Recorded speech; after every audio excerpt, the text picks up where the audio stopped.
សៀវភៅបណ្ដាំកញ្ជ្រោងចាស់បកប្រែនឹងរៀបរៀងដោយធនឆៃពិសិដ្ឋអត្ថបទទី17ឲ្យគេធ្វើគ្រូកុំធ្វើគ្រូគេតាំងខ្លួនជាគ្រូរបស់អ្នកដទៃគឺបំពានលើវិធីរបស់មនុស្សព្រៃប្រឆាំងនឹងនិស្ស័យរបស់មនុស្សដែលតែងប្រកាន់ខ្ជាប់ក្នុងអត្តានៅខាងមុខមានមនុស្សដើរសម្ដៅមក3នាក់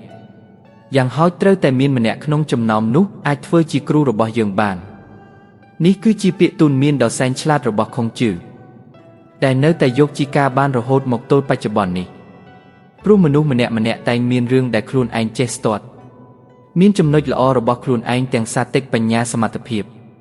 ក៏មានទៀបមានខ្ពស់ខុសៗគ្នា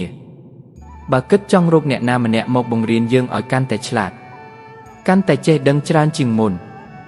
មនុស្សដែលថានោះគឺនៅចំពោះមុខយើងនៅក្បែរយើងនេះឯង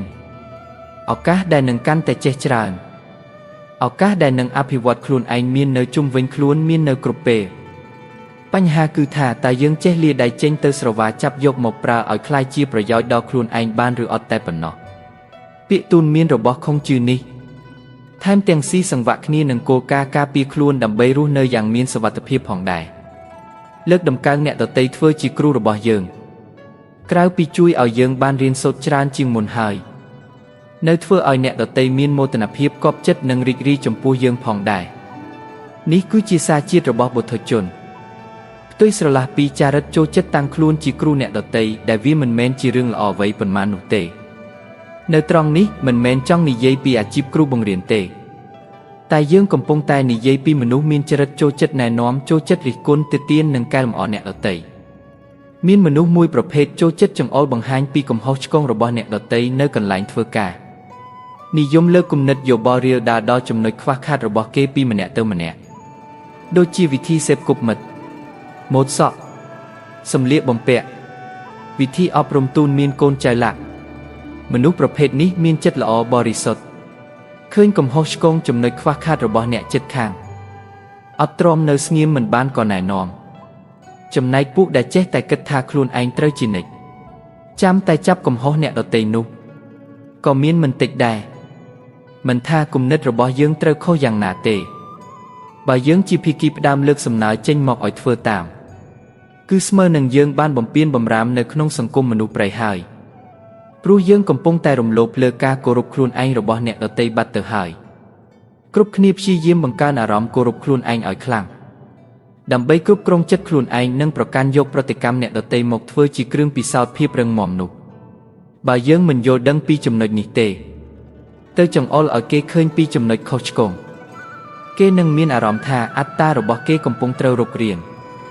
និងប្រកាសជាអាចទៅរួចថាគេមិនគ្រាន់តែមិនស្ដាប់យោបល់របស់យើងទេទោះបីយោបល់នោះល្អមានប្រយោជន៍ក៏ថាបាន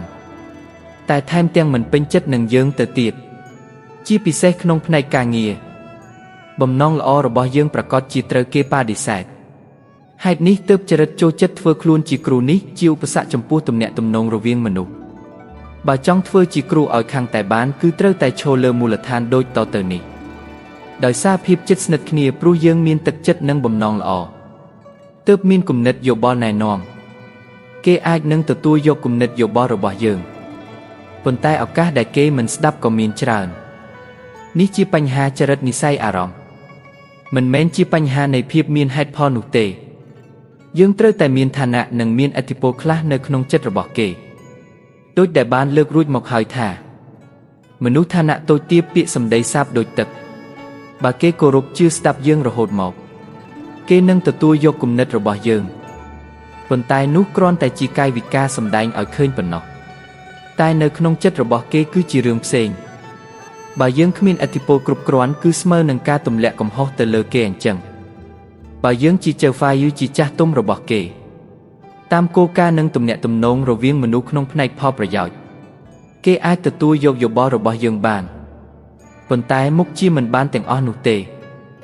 សរុបមកមនុស្សយើងច្រើនតែមាននិស្ស័យពុំសូវទទួលស្គាល់របស់អ្នកដទៃនិងមានចិត្តក្រោមសាតិកមួយដែលចាំតែបំផ្លាញខ្លួនឯងគឺទោះជាដឹងថាវាមិនត្រឹមត្រូវហើយក៏នៅតែជំនះធ្វើបន្តទោះបីជាដឹងថាអានឹងវាល្អតែបែរជាមិនព្រមធ្វើអ្នកណាចង់ថាម៉េចនេះជារឿងរបស់ខ្ញុំ ដោយហេតុនេះទើបនិស្ស័យចូលចិត្តលើកខ្លួនធ្វើជាគ្រូគេតែងបង្កនៅភាពស្មុគស្មាញជាខ្លាំងដល់អ្នកដែលនៅក្បែរហេតុនេះយកល្អគួរតែលើកឲ្យគេធ្វើជាតួដើម្បីឲ្យខ្លួនឯងបានរីកចម្រើនទៅមុខចំណែករឿងអ្នកដទៃបើគ្មានអ្វីចាំបាច់ទេតើគួរទៅឈឺក្បាលហាលថ្ងៃធ្វើអ្វីលើកលែងតែគេមកសុំយោបល់ណែនាំពីយើងតែទោះបីជាដូច្នេះក៏ដោយយើងគួរផ្ដល់យោបល់កម្រិតណាក៏ត្រូវតែពិចារណាឲ្យម៉ត់ចត់ជាមុនសិនដែរ